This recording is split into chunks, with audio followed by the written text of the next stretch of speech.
अथ द्वादशोऽध्याय।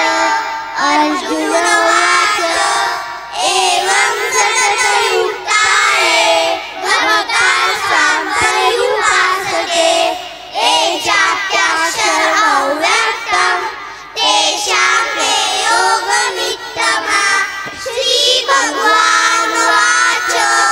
मय्यावेशमनो ये मां नित्ययुक्ता उपासते श्रद्धया परयोपेतास्ते मे युक्ततमागताः। ये त्वक्षरनिर्देशम् अव्यक्तं पर्युपासते सर्वत्र गमचिन्तं च कूटस्थम् अचलं ध्रुवम् सन्नियम् इन्द्रिये ग्राम सर्वत्र समबुद्धया ते प्राप्नुवन्ति मामेव सर्वभूत इते रताः। क्लेशोऽधिकतरस्तेषाम् अव्यक्तासक्तचेतसा अव्यक्ता हि गतिर्दुःखम् देहवद्भिर्व्याप्यते।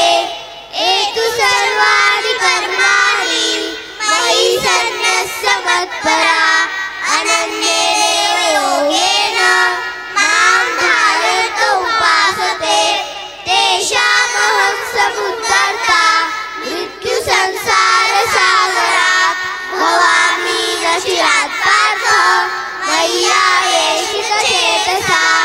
मय्येव मनाधस्व मयि बुद्धिं निवेशय निवशिष्यस्व मय्येव अत उद्भवसंशय अत चित्तं समाधातुं न शक्नोषि मयि स्थिरम्।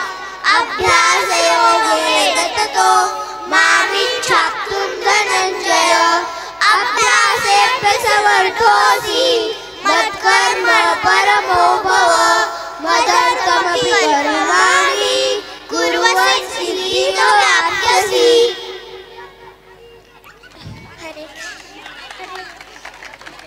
हरे कृष्णा हरे कृष्णा।